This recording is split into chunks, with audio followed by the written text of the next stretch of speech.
Over the last week, the United States Conference of Catholic Bishops convened in Baltimore. Among the many subjects addressed, the child sex abuse crisis and how to deal with the fallout. From the reports in the Boston Globe and Philadelphia Inquirer to Pennsylvania Attorney General Josh Shapiro's report, the bishops debated and exchanged ideas about how to best fix this problem. Erie's former bishop, Donald Trautman, raised some eyebrows with his comments about the nature of the problem. I'd like to make 3 points. The sex abuse crisis is part of original sin, and we can't forget this. Never going to be stomped out completely. It's found in families, it's found in other faith traditions, and we should not be so naive as to accept every government report, every Attorney General report as being totally accurate or honest. And I would not cite the Philadelphia Inquirer or the Boston Globe as sources of confident information.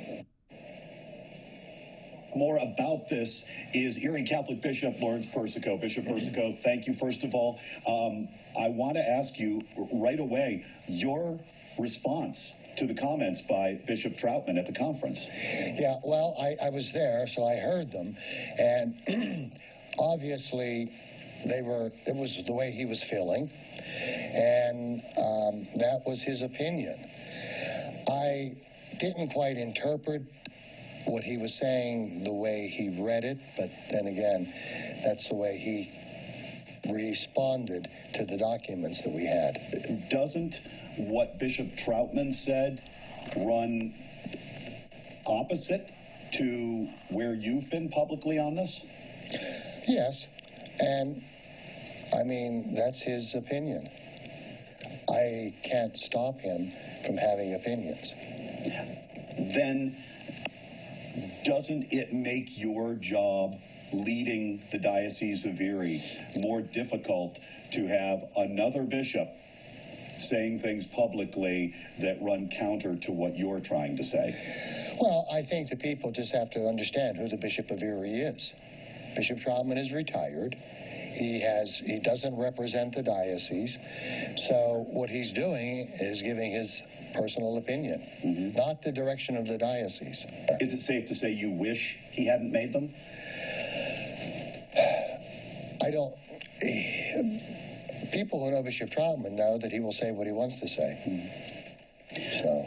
You were also, earlier in the conference, reported as being disappointed in the Vatican's move to block the bishops from voting on the issues surrounding clergy sexual abuse. If you could talk a little bit more about this. Yes. When they opened the session on Tuesday after our day of reflection and prayer, Cardinal DiNardo got up and told us that he just found out, like Saturday evening, that they were going to, the Pope or the Holy See informed them that there would be no vote taken.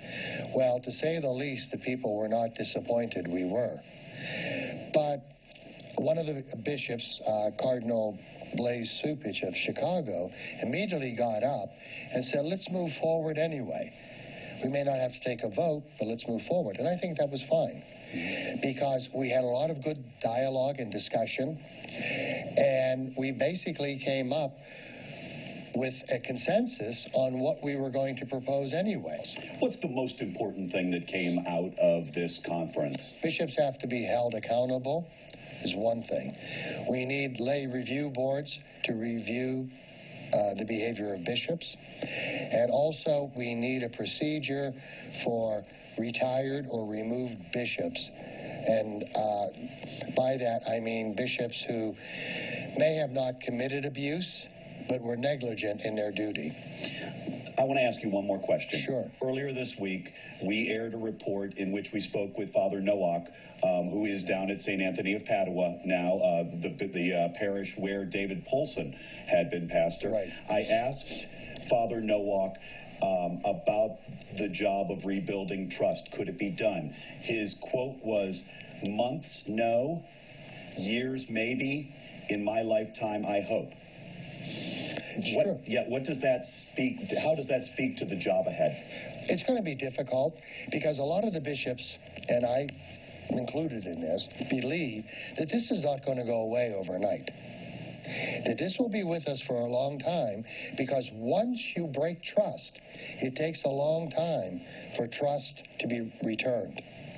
So it will take the people a long time.